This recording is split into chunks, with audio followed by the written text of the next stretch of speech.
Hey guys, Joshy here, another episode of BJ and Game Day. Team reviews from 2019, team previews for 2020. Next on the ladder, finishing 14th last year, 2019, North Queensland Cowboys. So we're going to run through the Supercoach for them. But before we do, just a reminder, guys, jump on the BJ and Game Day group code, 218-667. With the BJ and Game Day League, we're going to be running a couple of leagues this year in Classic and also our draft for our top 10 from last season. So there will be an invitational league at the moment. It's 13 spots filled out of 20. And then we will have a punters league, which we'll bring up a code for in the next couple of weeks. Probably in the team reveal video that Brent and I will do. We'll bring up the league code for that a few days before season start. And everyone will be invited. First in, top 20, best dressed. But the Cowboys for 2020 Supercoach. Obviously, a few changes from last year. We've seen a couple of key players come on board. There will be a few positional changes, and we've seen a couple of people go as well. So the two big signings for the Cowboys in the off-season, in their centre three quarters, Esan Masters has come on board from the West Tigers. And, of course, Valentine Holmes returns from the USA, where, unfortunately, his bid for the NFL didn't go successful with the New York Jets. But it's awesome to see my former Cronulla, obviously, player come back to the NRL in Valentine Holmes. So when he left, he was an absolute star of the game. He was killing it for Cronulla. It was sad to see him go, actually, as a Cronulla fan. I would have loved to have seen him stay there a little bit longer just to see what we could do for the season. But he did go after the NFL. He had a crack. It was awesome to follow his journey, actually. He probably didn't get it, obviously, as far as Jared Hayne did on his way over there, but still performed quite well. So the biggest thing I think we're going to find is him just transitioning back into the fitness of a full-time fullback in the NRL. The NFL has a lot more explosive players. He was basically playing in a running back / wide receiver role, whereas obviously Jared Hayne went over there more as a running back, but also as a punt and kick returner, which is a little bit different. But both roles, I guess, as I say, they just needed that little bit more explosiveness. So we saw him bulk on a little bit of weight, really increase that speed, but what that would do is stop him from playing 80 minutes of football. So no doubt he's had a busy off-season. He's priced, I guess, a little bit awkwardly at $563,000. He showed that when he left, he can definitely take care of that pricing. But what we will see, actually, is maybe the opportunity there in the first few weeks, him getting back into NRL mode from the NFL, and we might see his price drop a little bit. When you got the likes of Ryan Pappenhausen there, obviously Kalen Ponga, Tedesco, Tommy Turbos, there's plenty of fruit there to have at the fullback position. And if Valentine can obviously establish himself in the game as one of those elite players, no doubt he'll be in a few teams.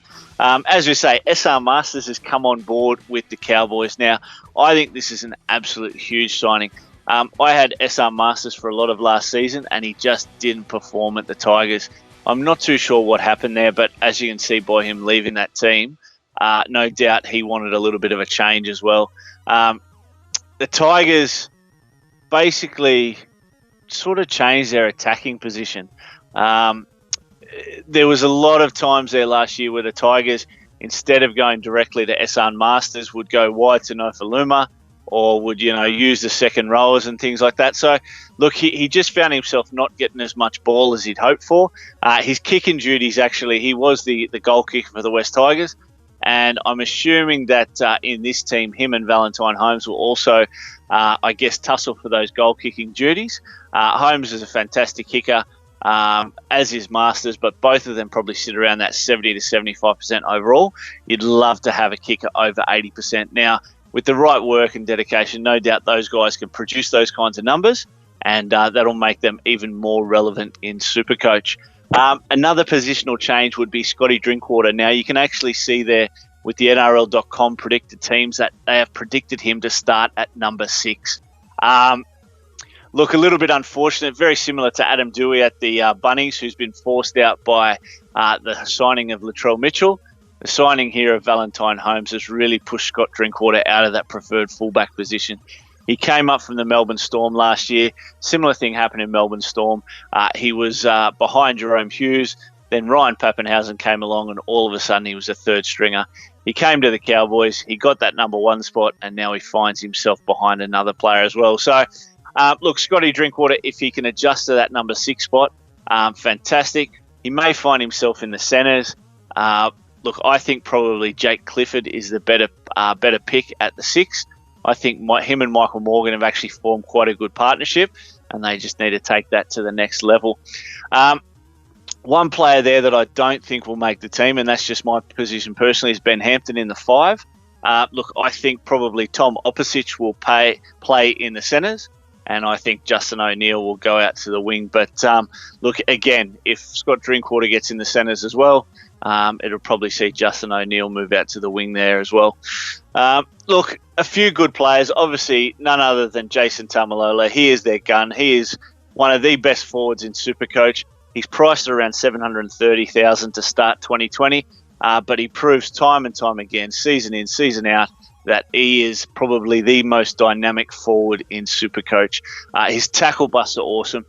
For a Supercoach forward, he actually doesn't offload the ball too much, but such are his damaging runs. He's consistently over that 200 metres per game.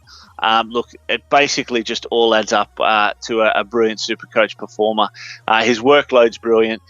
He still doesn't spend 80 minutes on the park. He probably averages about that 62 to 63 minutes. They do give him a breather every game, but he could play that 80 if needed. But yeah, just a fantastic player. And no doubt towards the end of the season, he will be in everyone's teams that are trying to factor in for a top 1,000 position. Now, one thing about Tamalola is obviously with that 730,000, it is hard to find him, I guess, a starting spot right from the start of the season. We know that Breno has actually got him in his squad. He's gone with a fairly stacked second row with 4 keepers. So hopefully that strategy works out for him. Now, one guy I do want to talk about is the number 12 just above him in Shane Wright. Now, this guy probably caught me a little bit by surprise last season. I'd never really heard too much about him, but what I did definitely passed the eye test. Absolutely love what I saw from this guy on the field. Now, number 15, Cohen Hess, he's probably fallen a little bit out of favour. Obviously, Gavin Cooper's forged himself as that left side second row, and for so many years outside of JT, was a fantastic second rower, thrived off the edge with JT, always scoring tries, and it seems that Shane Wright has actually owned that right side position. Now, whether Tamalolo obviously plays at the front row and Josh Maguire plays at 13, it'll basically be the same position. They really run a 3 front row forward rotation with the 8, 10 and 13. So I'm assuming Shane Wright will take that right side position. Doesn't really bode well for Cohen Hess on the bench. Now, Cohen Hess, hit the game a few years ago and was absolutely massive. Scored tries, played 80-minute games, was really, really at the top of his game, and then all of a sudden disappeared just as quickly as he came on the scene. Now, obviously played for Queensland, but from a Supercoach point of view, he just dropped in numbers hugely. So a lot of people are, I guess, going to take that chance in hoping he returns to that form. But I think with a gun like Shane Wright in front of him, I just can't see it happening this season. But anyone who's taking him out there with the risk behind that, it may be well worth it. Now, you'll see the 9 and 16 there in their team, Jake Granville and Reece Robson. Reece Robson, a signing from the St. George Dragons. Look, Jakey Granville, tough to sort of look at Jake Granville. Attacking-wise, he's always been a fantastic 9. But Supercoach-wise, he's really just never reached that top echelon. He's got a great workload, but he just hasn't found that 80-minute performance in him. I really thought, over the past sort of 4 or 5 years, he would have developed into an 80-minute hooker. And if we had have seen that, a 60-65 average definitely would have been possible with how he attacks. Defensively, he's probably not as active as a lot of other 9s, but he definitely puts in. But now that we see, obviously, if this is the team that starts in round 1 with Reece Robson on the bench, he'll probably only average 50 minutes, and he just, at 450K, it's not worth owning him. Look, a few young guns coming through the Cowboys, but I really can't see how they break into the team this year other than injury. with Valentine Holmes coming on board, with Esan Masters there, Kyle Felt's in as good a form as ever. Justin O'Neill obviously ruptured his spleen last year, and that actually took him out for a few games. Look, his form's been up and down over the last couple of years, but I still think he's probably one of the speediest players in the game over sort of 30 to 40 metres.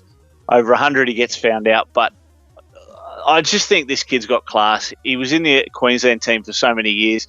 He doesn't find himself in the maroon anymore.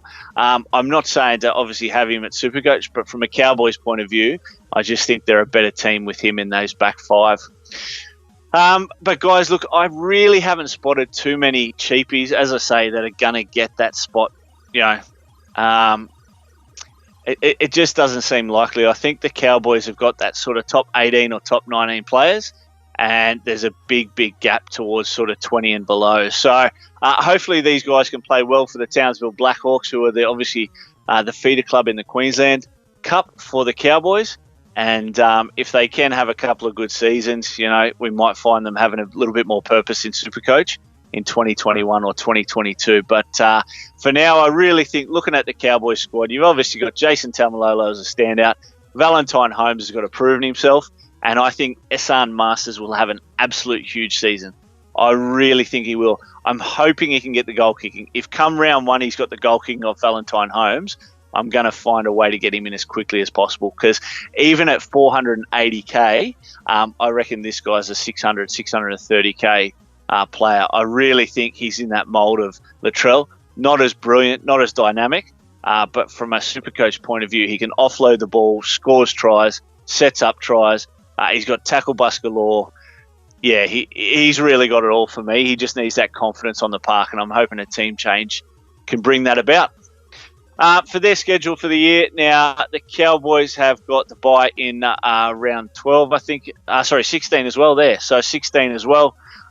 Makes it a little bit hard. Obviously, the first three teams we've looked at in the, I guess, from the 16th, 15th and 14th positions from last year have all got the bye in 16. Now, having an early look in the season at rounds 12 and 16, your better players definitely play. Your better teams definitely play in that round 16. So it's going to be a little bit hard. I think what that means is actually, I'm not really looking at buys this early in the season. I always sort of use that as my last tick of approval. If I'm tossing up between two players, I'll look to see who plays in that buy round first, because if there's any excuse I can make to not make a trade, because I am fairly trigger happy on the trades, I'll sort of go that player so I can keep them for 12.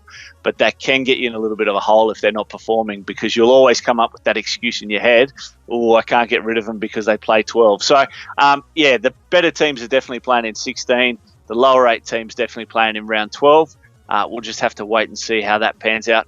Guys, remember to jump on the Supercoach group, BJ on Game Day. The code is 218667, and we'll catch you on the next episode to recap the Warriors. Hey guys, Joshy here. Thanks very much for joining us for another episode of BJ on Game Day.